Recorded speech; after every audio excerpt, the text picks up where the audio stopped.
Congresswoman Zamora, masaya silang ngayon uuusan na ang mga hakbang sa Senado para sa impeachment. Ikinalugod din nila ang paggalang ni Pangulong Ferdinand R. Marcos Jr. sa proseso at ang komento nito na maaaring talagang tumawid ang paglilitis hanggang sa Congress.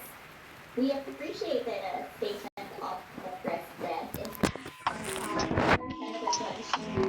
that, especially our President who served as a senator judge in the previous impeachment case. So, the President knows that the impeachment process for the Vice President continues to the 20th Congress. And obviously, he knows that this cannot be done in such a short time. Sa hiwalay na pahayag, iisa lang din ang hiling ng liderato ng Kamara. Ngayong umuusan na ang impeachment proceedings, sana'y magtuloy-tuloy na ito at sundin na lang ng lahat ang batas.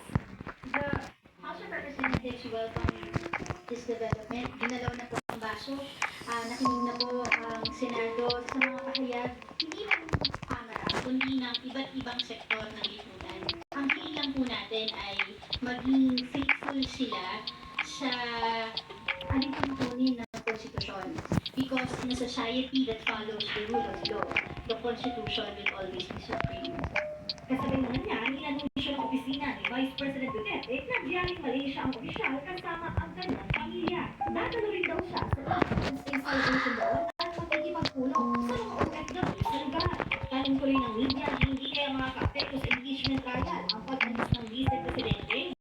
I believe the impeachment rules, meron naman siyang nakalagay kung paano ang serve at notify sa accused.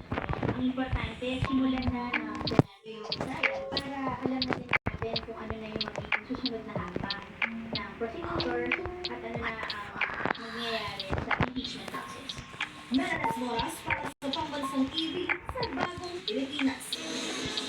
Nalampana bilang bagong Supreme Court Associate Justice ang dating administrator ng kataas-taas sa hukuman na si Raul Villanueva. Pinangunahan mismo ni Pangulong Ferdinand R. Marcos Jr. ang kanyang oath-taking kanina.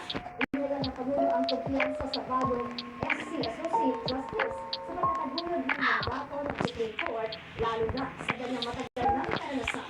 Pumuna ni Villanueva ang prestong iniwan ni Associate Justice Manny Lopez na nag-retiro noong June 4.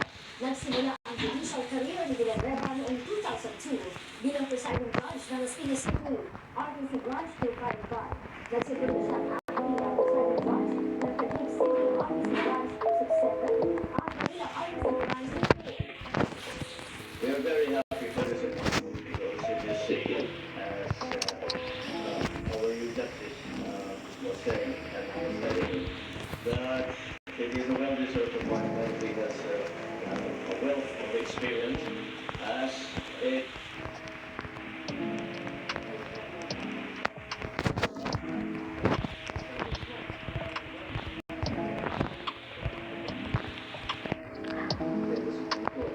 and therefore we well versed in all that needs to be done for the proper and smooth function of the court. Bilang bahagi ng pagpapalawig sa walang gutong program, pinag-aaralan ng Department of Social Welfare and Development o DSWD na dagdagan ang full service ng mga beneficiaryo na kasama programa. Kaya ang mga anak, ito pa daw na siya.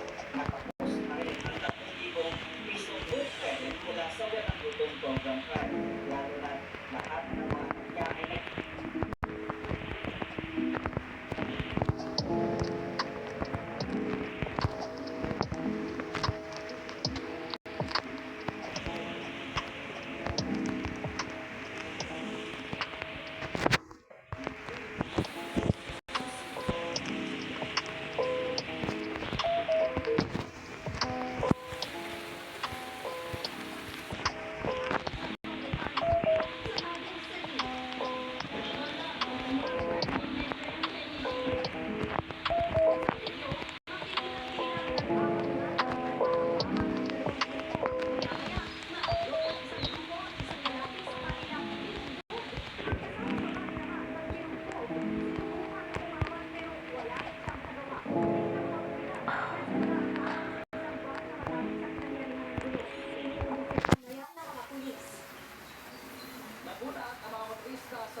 Farm sa Barangay Tinato ang 18 kabayo.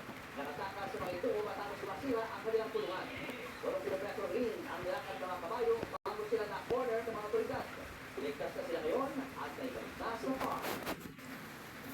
Sa frontline news abroad, bumagsak ang isang eroplano sa Tennessee sa Amerika. Pero himalang nakaligtas ang lahat ng sakay niya. Sa video, pinagwasak ang eroplano matapos sa isang bakanteng lote sa Coffee County. Ayon sa mga otoridad, hindi bababa sa 16 na pasahero ang sakay ng eroplano na ginagamit ng mga skydivers. Pero walang ni isang namatay at puro minor injury lang ang tinamo ng mga sakay nito. Hindi wala ang sarili ng plane crash. Ang napupuli sa kanyang harap. News 5 exclusive. Apat na pamakalit ng bodega na aktuhan dahil na nagre-refill ng tangke ng LPG. At US President Donald Trump na talisod sa papakyat ng eroplano. Katulad niyang US Secretary of State, muntik ding matapat. Tutok ng mga kapatid, magbabalik pa ang Frontline Pilipinas.